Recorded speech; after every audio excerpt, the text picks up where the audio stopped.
जो डिलाई रोड, ज्याची साधारणपणे 100 ते 120 मीटरची एक लेन गेले 10 दिवस तयार असून बंद ठेवली होती का?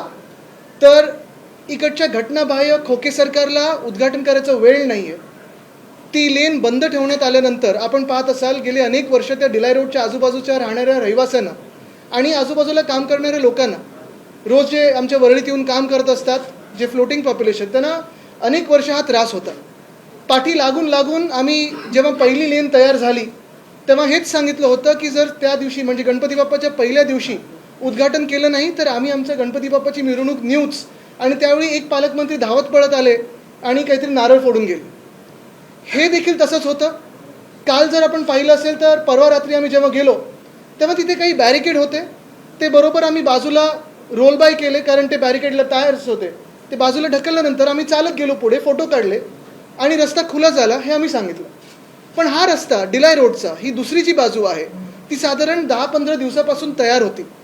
रंगरंगोटी झालेली, लेन मार्किंग झालेले, लोड टेस्टिंगसाठी पण आम्ही थांबलो कारण BMCचे काही टेस्टिंग पॅरामीटर्स असतात. हे सगळं झाल्यानंतर आता उद्घाटन कधी करायचं, वेळ मिळत नाही म्हणून हे BMC थांबली होती आणि आम्ही काल परवाकडे अभिमानाने उद्घाटन केलेलं आहे. एक तुम्हाला सांगतो, जी काल माझ्यावर गुन्हे दाखल केलेत आज सकाळी, जी केस झालेली आहे, माझी ह्याला एकच साधी सोपी रिॲक्शन आहे की मुंबईकरांसाठी आणि महाराष्ट्रासाठी लढत असताना जर माझ्यावर असे गुन्हे दाखल होत असतील तर आज माझ्या आजोबांना अभिमान असता असे हे गुन्हे दाखल झालेले आहेत. कारण मुंबई आम्ही लुटू देणार नाही, महाराष्ट्र आम्ही झुकू देणार नाही. हे जे सरकार चाललं आहे आपल्याला माहिती आहे, हे बुलेट ट्रेनमधून येणारं जाणारं सरकार आहे. बुलेट ट्रेन झाल्या हे पलीकडे जाणारं सरकार आहे. जिथे वर्ल्ड कपची फायनल होईल तिथे सरकार जाऊन बसेल आता. पण मूळ मुद्दा हाच आहे की जे काही गुन्हे दाखल केलेले आहेत, अतिक्रमण वगैरे, मला वाटतं पहिले गुन्हे जे दाखल व्हायला पाहिजेत ते जे 2 पालकमंत्री आहेत, एक बिल्डर पालकमंत्री आहेत आणि एक दुसरीकडचे पालकमंत्री आहेत, जे BMCमध्ये जाऊन अतिक्रमण करून बसलेले आहेत, त्यांच्यावर गुन्हे का नाही दाखल झालेले आहेत? आणि जर गुन्ह्याचंच बोलायचं असेल तर जे प्रशासक आहेत, जे म्युन्सिपल कमिशनर आहेत, कदाचित मी ऐकतोय त्यांना बदलीकडून कुठे पलीकडे जायचं आहे, दिल्लीला जायचं आहे की कुठे प्रमोशनवर जायचं आहे. पण एकच महत्त्वाचा प्रश्न हाच राहतो की गेल्या 1 वर्षामध्ये जो त्यांचे भ्रष्टाचार आम्ही लोकांसमोर आणलेले आहेत, रस्त्याचा घोटाळा असेल, सॅनिटरी पॅड वेंडिंग मशीनचा घोटाळा असेल, तुमचं स्ट्रीट फर्निचरचा घोटाळा असेल, ब्युटिफिकेशनचा घोटाळा असेल, हे सगळे घोटाळे जे केलेले आहेत त्याच्यावर त्यांची सही आहे. अशा व्यक्तीला प्रमोशन मिळणार का आणि दुसऱ्या कुठच्या खात्यात घेतलं जाणार का? चौकशी का नाही झाली असून? पाहिलं असेल आपण जेव्हा कॉन्ट्रॅक्टर्सचा मी बोलत होतो रस्त्याचा, एक कॉन्ट्रॅक्टरनं त्यांना आता बाद करायला लागलेलं आहे. पण आमच्यावर रस्ता चांगला तयार झाल्यानंतर लोकांसाठी तुम्ही उघडत नाही म्हणून आम्ही जेव्हा तो उघडून देतो तेव्हा आमच्यावर गुन्हा दाखल होतो. पण त्या कॉन्ट्रॅक्टरवर अजून गुन्हा दाखल झाला नाही किंवा त्याचं ब्लॅकलिस्टिंग झालं नाही. हे कोणाचं सरकार आहे? बिल्डर आणि कॉन्ट्रॅक्टरचं सरकार आहे. दुसरी गोष्ट, सॅनिटरी पॅड वेंडिंग मशीन, आपल्याला माहिती आहे ते काम थांबलेलं आहे, पण तरी देखील कॉन्ट्रॅक्टरला ह्यांना पैसे द्यायचे आहेत का? तर 23,000चं मशीन हे 76,000 रुपयाला घेतात आणि तरी देखील अजून ब्लॅकलिस्टिंग होत नाही. स्ट्रीट फर्निचर, आम्ही हा घोटाळा आपल्यासमोर आल्यानंतर, राज्यपाल महोदयांसमोर आणल्यानंतर हे काम तरी देखील थांबलं आहे, पण अजूनही प्रयत्न चालू आहे की 22 कोटी त्या कॉन्ट्रॅक्टरला द्यायचे. म्हणजे गुन्हे जे सत्यमेव जयतेच्या सोबत उभे राहतात त्यांच्यावर दाखल केले जातात, पण सत्तामेव जयते किंवा कॉन्ट्रॅक्टरमेव जयते जे बोलतात त्यांच्यावर गुन्हे दाखल केले जात नाहीत. आणि म्हणूनच काल पण मी आपल्याला पाठवलं होतं, मी काल राज्यपाल महोदयांना पत्र लिहिलेलं आहे, त्याच्यात 5-6 महत्त्वाचे विषय मी घेतलेले आहेत.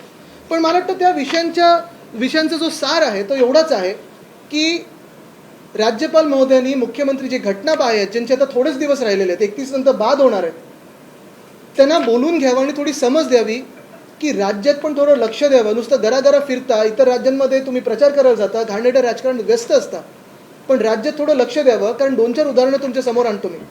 पहिली गोष्ट म्हणजे आपल्याला माहिती आहे परवाकडेच नवी मुंबई मेट्रो ही सुरू झाली.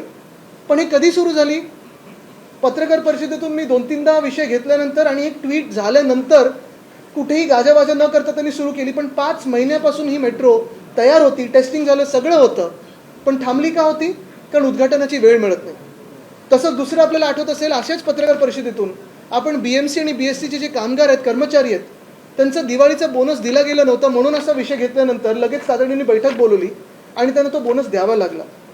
MTHL Mumbai Trans Harbour Link, जेव्हा आमचं सरकार पडलं तेव्हा ही मुंबई ट्रान्स हार्बर लिंक पाडलं गेलं आमचं सरकार, तेव्हा ही साधारणपणे 85% पूर्ण होती. माझी माहिती अशी आहे की आता दाखवलं जातं की आता 95% रेडी आहे. म्हणजे तुम्ही विचार करा, 2.5 वर्षात 85%. उद्धव साहेबांनी जानेवारी 2020मध्ये जो गर्डर लॉन्चिंग केलं होतं, प्रत्येक महिन्यात आपल्याच सोबत आम्ही जाऊन तिथे पाहणी करायचो. कुठे काही अडचण आहे का, काही अडथळे निर्माण झालेत का. 85% पूर्ण झाल्यानंतर देखील जी सप्टेंबर 2023ची डेडलाईन होती, नुसतं उद्घाटनाची तारीख ही डिसेंबर एंडची मिळाल्यामुळे आता दाखवलं की 5% काम हे बाकी आहे. कुठचं काम हे बाकी ठेवतात? ही सरकारी पद्धत असते. एखादं उद्घाटन करायचं नसेल तर सरकारी पद्धत अशी असते की रंगरंगोटीचं काम, दिवे न लावण्याचं काम हे बाकी ठेवतात. म्हणजे ज्या दिवशी तारीख मिळते लगेच 24 तासात तुम्ही ते सगळं करू शकता.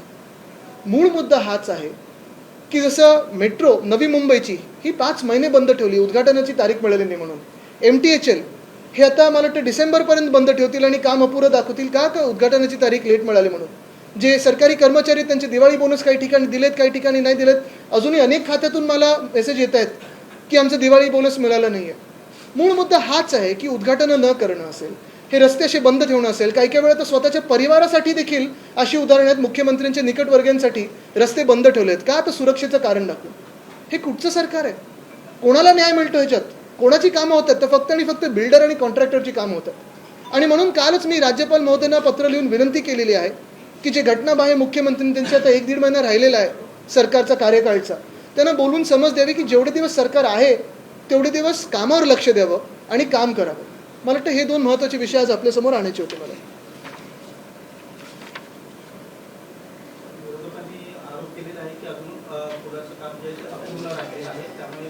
चला ना, आपण आत्ता जाऊया आणि पाहूया. आत्ता त्यांनी सांगितलं 2 दिवसात खुले करतात. आम्ही सगळं बघा, प्रत्येक गोष्ट वेदांता फॉक्सकॉनपासून आत्तापर्यंत सगळे जे विषय घेतलेले आहेत ते अभ्यासपूर्व विषय घेतलेले आहेत. खोलाचा अभ्यास केलेला आहे. कुठेही एक खोके सरकार मला खोडू शकलेलं नाही आहे. आणि म्हणून तुम्हाला सांगतो की ज्या माझ्याच मतदारसंघात आहे, पहिलं तर गुन्हा दाखल करणं हा एवढी गमतीची गोष्ट झालेली आहे. कारण माझ्या मतदारसंघात असताना, मी स्थानिक आमदार असताना, तिथे पूल तिथे गेल्यानंतर माझा काही अधिकार नाही तिथे जाऊन पाहणी करण्याची किंवा तो रस्ता बाजूला करून उद्घाटन करण्याची. आम्ही लोड टेस्टिंगसाठी थांबलो, त्यांचं रंगरंगोटी होती त्याच्यासाठी थांबलो. प्रत्येक महिन्यात तुम्हीच माझ्यासोबत आलेला तिथे पाहणी करायला. आत्ता दाखवतो तुम्हाला परत. कदाचित तुमच्यावर पण गुन्हे दाखल होऊ शकतात. पण बघा कुठच्या प्रकारचा गुन्हा, एकदम सिरियस प्रकारचा असेल तर तुम्हाला भाजपात घेऊन मग मुख्यमंत्री उपमुख्यमंत्री बनवलं जाईल. व्हीआयपींसाठी लोकांचे हाल होत आहे. मुख्यमंत्री प्रशासन चालवायला सक्षम नाही असं पण आपण म्हणताय. नक्कीच. नेमकं काय आपण पहा, ह्याच्यात काय झालेलं आहे, गेले 1-1.5 वर्ष हे खोके सरकार बसल्यानंतर, हे घटनाबाह्य मुख्यमंत्र्यांनी खुर्ची हडप केल्यानंतर, अतिक्रमण केल्यानंतर, Vedanta Foxconn, medical device park, bulk drug park, Airbus Tata हे सगळे उद्योग तर गुजरातला पाठवले गेलेच. पण ह्याच सोबत जर आपण पाहिलं तर नवी मुंबईची मेट्रो असेल, ती 5 महिने अशीच टांगून ठेवली होती. लोकांचे हाल झाले का, तर ती मेट्रो तयार असून वापरू शकत नाही. आमचं डिलाय रोडचा पूल तसाच आहे. गोखले ब्रिज बनवून परत तुम्ही खोदलात, पहिलं तर पाडलात का? ह्याच्यावर 2 जे रिपोर्ट आहेत ते अजून पब्लिक झाले नाही आहेत. स्ट्रीट फर्निचरचा घोटाळा असेल, रस्त्याचा घोटाळा असेल, रस्ते मुंबईचं जर तुम्ही पाहिलं असेल, एवढी भयानक परिस्थिती करून ठेवली आहे. सगळीकडे खोदकाम केलं आहे, पण रस्ते कुठेही झाले नाहीत. हे 5च्या 5 कॉन्ट्रॅक्टर खरं बाद केले पाहिजेत आणि अधिकाऱ्यांपासून सगळे जेलमध्ये गेले पाहिजेत. पण आज आपण पाहताय की बिल्डरची बाजू घेण्याची, कॉन्ट्रॅक्टरची बाजू घेण्याची, सगळे आपण प्रदूषणावर लिहिताय. पण उत्तर कुठून आले का? कोणा सरकारमधून? कुठूनच नाही आले. आणि म्हणून मुख्यमंत्री तर अकार्यक्षम आहेतच, त्यांना नुसतं राजकारण जमतं, घाणेरडं राजकारण. पण महत्त्वाची गोष्ट हीच आहे की माझी हीच विनंती राहील की राज्यपाल महोदयांनी त्यांना बोलून समज द्यावी की थोडं कामावर लक्ष द्या. आता तुम्ही बघा, जसं हा रस्ता बंद ठेवला, मुख्यमंत्र्यांच्या परिवारासाठी तो रस्ता बंद ठेवला नव्हता. अजूनही तो कॉन्वॉय जाताना त्यांचा काही काही रस्ते बंद करतात. मग एका वेळी जे आम्हाला भाजपाने सांगितलेलं की आम्हाला